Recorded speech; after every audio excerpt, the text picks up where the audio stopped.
Hello guys, আজকে আলোচনা করব যুবকৃষ্টির পেপারের প্রশ্ন নিয়ে।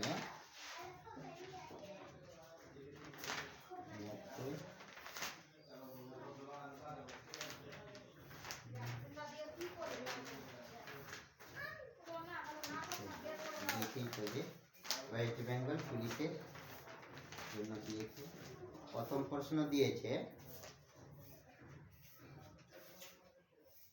এ একটি কাজ 20 দিনে করে ও বি এর সাহায্যে কাজটি 15 দিনে করে বি একা ওই কাজটি কত দিনে করবে? তাহলে এ করছে 20 দিনে আর এ বি এর সাহায্যে কাজটা করছে তাহলে এ প্লাস বি 15 দিনে। তাহলে এদের মোট কাজ বের করে দিই, এদের এলসিএম বের করি। এলসিএম তাহলে 20 আর 15 লসাগু হচ্ছে 60। তাহলে এ 20 দিনে কাজটা সম্পূর্ণ 60 দিনে কমপ্লিট করতে পারছে, আর এ বি মিলে 15 দিনে এই 60 একক কাজ কমপ্লিট করতে পারছে। তাহলে একদিনে কত করবে? 3 20 60। আর এ বি মিলে কত করবে? 15 4 60।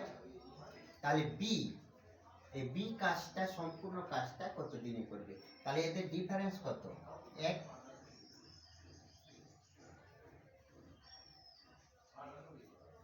বি এর তাহলে কাজ করতে 60 দিন সময় লাগবে।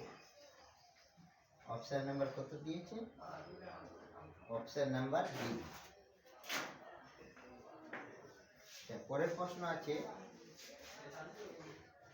এক ব্যক্তি কিছু সংখ্যক মোরগ ও গরু আছে, ওদের মাথার সংখ্যা 48 আর পায়ের সংখ্যা 140, বলে মোরগের সংখ্যা কয়টি? তাহলে এখানে কি আছে? মোরগ আর গরু। মনে করলাম কি মোরগের সংখ্যা 48টি আর গরুর সংখ্যাও 48টি। তাহলে মোরগের পায়ের সংখ্যা কয়টি? 2টি। তাহলে এটাকে 2 দিয়ে গুণ করো। এবার গরুর পায়ের সংখ্যা কয়টা? 4টা, এটাকেও 4 দিয়ে গুণ করো। তাহলে মোরগের পায়ের সংখ্যা কত হবে? 8 দিয়ে 16, 4 দিয়ে 8 কে 9, 96। তাহলে মোরগের পায়ের সংখ্যা হয়ে গেলে 96টি। এবার গরুর পায়ের সংখ্যা 4 8 32, 4 4 16, 17 18 19, তাহলে 192টি। তাহলে গরুর পায়ের সংখ্যা হয়ে গেলে 192টি আর মোরগের পায়ের সংখ্যা হয়ে গেল 96টি। এবার এদের মোট পায়ের সংখ্যা কত দিয়েছে? 140। এদের মধ্যে ডিফারেন্স করো। তাহলে 192 থেকে 140 বাদ কত হবে? 2। আর 9 থেকে 4 বাদ 5, 52।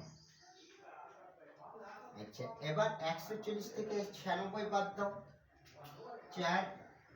আর এদিকে 4, 44। 2 দিয়ে কাটি, 2 দিয়ে 4, 6 দিয়ে 12, 2 2 4, 2 দিয়ে 4, আবার 2 দিয়ে 2 1 2, 2 3 6, আবার 2 1 2, 2 1 2। আচ্ছা, এবার তাহলে আমার চেয়েছে এখানে মোরগের সংখ্যা কয়টি? তাহলে মোরগের পায়ের সংখ্যা কয়টা? 2টা। তাহলে একেই 2 দিয়ে গুণ করো, 13 2 26। তাহলে মোরগের সংখ্যা হচ্ছে 26টি। এবার যদি গরুর সংখ্যা চাই, এটাকে 4 দিয়ে গুণ করতে হবে, 40টা হয়ে যাবে। Option number D.